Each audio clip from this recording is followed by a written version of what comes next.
Yeah, we're good.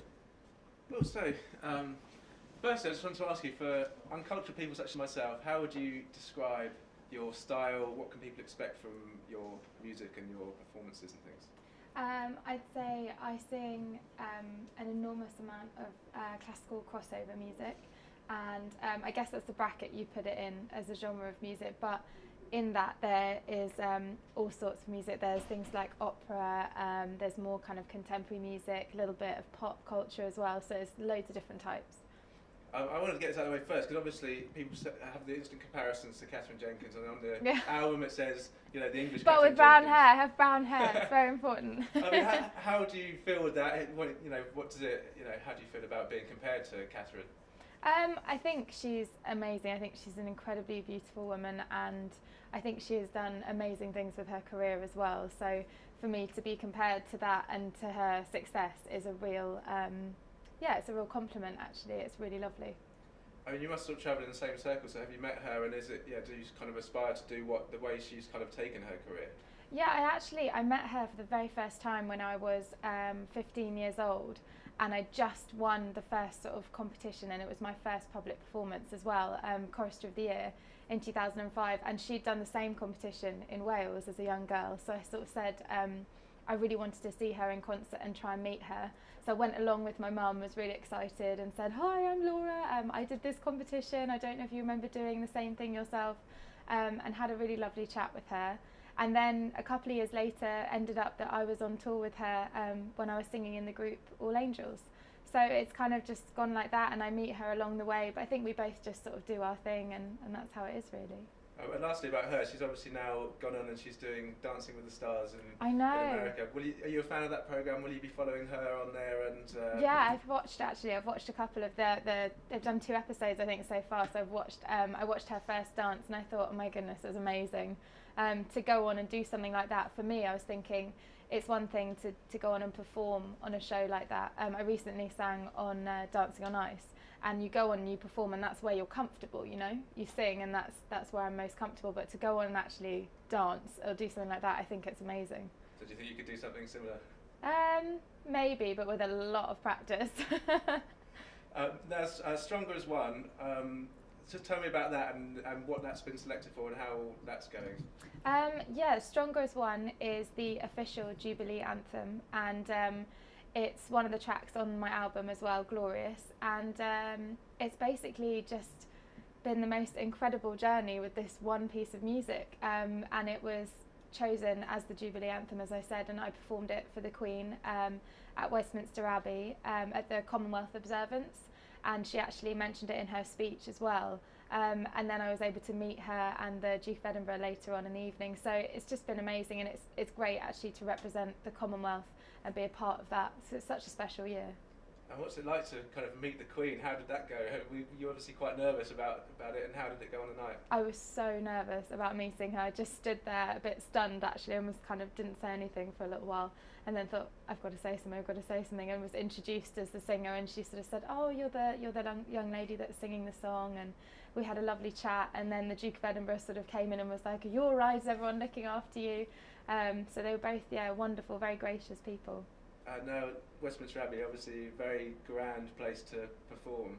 How was that, and how was it like as a venue, to be performing in there? Amazing. The place itself, it's actually amazing because you walk in, and we did a rehearsal the night before the performance, and it's a really calm atmosphere. No matter how many people are in there, whether it's full or completely empty, you just seem to go in and feel very, very calm. And I just really enjoyed it from beginning to end. I was right at the very beginning of the observance as well, so I kind of got all the nerves out of the way and was able to enjoy the rest of the service. So it was a great occasion. Do you think the sort of venue you play at affects how you perform? Can you take something from the actual surroundings from the venue to?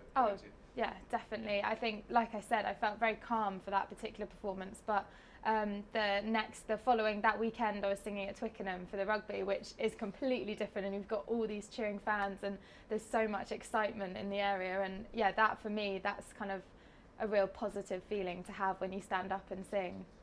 So what's more nervous, performing in front of the Queen or performing in front of a load of rugby fans?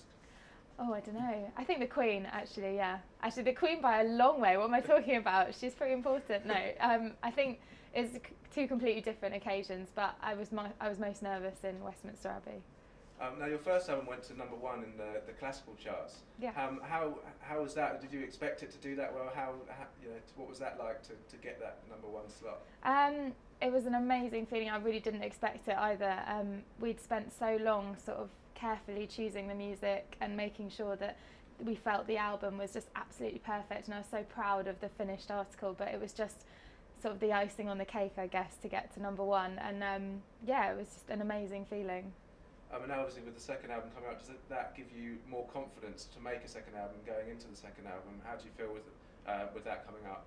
Yeah, I think so. It also adds a little bit of pressure as well. Because I think, oh goodness, this has to go to #1, it has to be as good. But no, definitely, it gives you that confidence to think, okay, let's do this. And I think also it gives you the confidence to try new things. Like we've tried some different styles of singing and music on this album as well. So there's a lot more on there, a lot more to offer. Yeah, so how would you actually describe the album for people that have heard the first one? What can they expect from the second one? It's much bigger and more sort of glamorous, and the sound of it is enormous in terms of the orchestra that we've used as well. There are tracks like Jerusalem, I Vow to Thee My Country, Land of Hope and Glory, so really patriotic songs for this year particular, obviously with the Olympics as well. So. What about sort of choosing the songs? How do you go about choosing what songs are going to go on? And is it kind of hard when there's such big anthemic songs to tackle them when obviously they've been done so many times by previous people? I think, yeah, as you say, that's probably the crux of the argument, I guess, with these kind of enormous songs, is that you think, how do I make this different to how everyone else has done it before? And in particular with things like Jerusalem, we just tried to think, well, how can we make the arrangement slightly different but not too different so that people don't feel alienated from it when they hear it, because when you listen to something you want that familiarity, I think. So I've tried to sort of just sing it with my voice and my own particular spin on it, but keeping that well-known, the well-known bits about it as well. Now you were saying about performing at the rugby before, but also you're going to be at the Olympic Stadium. Tell us a bit about that, when that's going to be, and what people can expect from the performance there, and how you're feeling about the Olympic Stadium. I'm so excited. I'm going to be the first soprano to perform there at the Queen Elizabeth Olympic Stadium, and it's going to be this Saturday, and I'm incredibly excited. Can't quite believe it yet, actually. I'm sure I'll be much more nervous on the day. But I'm going to be performing 3 new tracks from the album as well, so be a sort of premiere of that, and obviously singing in the stadium itself will be amazing. Are you a fan of the Olympics? Have you got any tickets to go? I haven't got any tickets. It's rubbish. No, but I'm going to be watching it every step of the way. I'm so proud of all the athletes as well that are taking part. So yeah. Now you've got the Jubilee thing, the Olympics, the rugby, all these anthemic songs that are very patriotic. Are you a patriotic person? Are you the sort of person that waves flags? Do you celebrate all things like the royal weddings, things like that? What type of person are you as far as that goes? Definitely. For the royal wedding, I remember running along with my manager trying to catch a glimpse of their first kiss, and we were sort of running to try and get the best view up Pall Mall and standing around wherever we could to see the carriage as well. And I think it's great, it's a great sort of advertisement for the country, and I'm very, very proud, very, very patriotic. Yeah, definitely. So is that something that also affects kind of your song choices and things like that? Is just you actually look to be sort of very patriotic in those as well? Yeah, definitely. When we sat down and thought about what can we put on this album, what are the reasons behind doing this album, and why hopefully will it work, as a collection of songs together.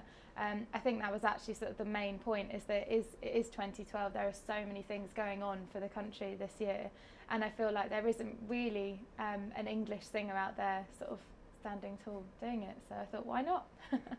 Now, obviously you've got a beautiful voice and very high, big range.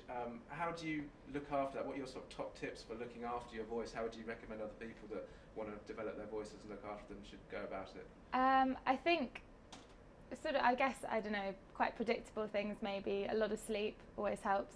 No late nights, if you can help it. And obviously when you're performing a lot, you do travel around a lot, so it can be quite difficult to get a good night's sleep, or to get a lot of hydration on board, which is incredibly important as well, to drink a lot of water. For me personally, steaming is amazing for the vocal folds, but everyone's different with how they look after their voice. That for me works. I mean, you're still studying, and people generally in their early 20s that study kind of go out party and stuff like that. Do you feel that because of your career and the way it's going, it kind of stops you from being able to do that? And do you feel you're kind of being left out at all from parties and things, or do you just kind of do it in your own way? I think I could easily say that I feel like I'm missing out, but actually when I think about it, all the performances I get to do and the people I get to meet, that's kind of like, for me, the most exciting thing, and I would be, I think, silly to miss out on those opportunities for the sake of, I don't know, an amazing party or something. I think that can come later in life and I can do that any time, but I feel like I've been given this opportunity and I don't want to waste it. I mean, a lot of young girls when they're growing up dream of being sort of pop stars or in girl bands. For you, was it always classical? Or have you had those kind of dreams as well of being like a classic sort of pop star?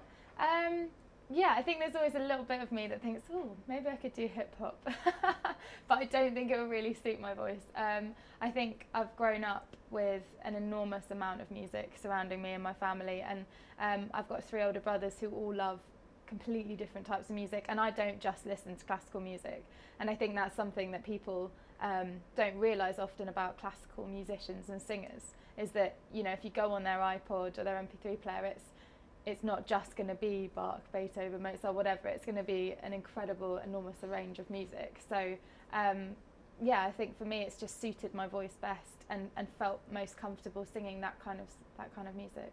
And as far as your iPod goes, what sort of things do you have on there, and what's the sort of most surprising thing that you think people might find on there? Got a lot of Labyrinth, Tiny Temper, Drake. They're quite surprising, I guess, for me. I also love kind of indie music as well. Got quite a bit of Spice Girls on there, which I probably shouldn't admit to. But and obviously I have a lot of classical music on there as well. So. Excellent. That's great. I mean, I was going to ask if you could do an ident for our Entertainment Now programme. Yeah. Just to camera, just to introduce yourself and say you're watching Entertainment Now, whatever. So if I say, hi, I'm Laura Wright, and you're watching Entertainment Now. Yeah. Okay, I'll count you in, okay? Okay. So. Hi, I'm Laura Wright, and you're watching Entertainment Now. That's great. Wonderful. Okay? Yeah. You can make it. You can. If there's any sort of like anything you do to, that's makes you stand out from anybody else. That's more personal. Feel free to. Well, you can sing it if you want. I don't know. You can sing it if you want to. I don't know. It's meant to be a bit funny. What do I sing it to? Just anything you like. Should I sing a little operatic note at the end? Yeah. Okay. Yeah. Give me a level first, can you? That'd be good. On singing? Just give me a level, yeah. For okay. Okay. Like how I straighten up then. Yeah. Okay. And camera's rolling. And.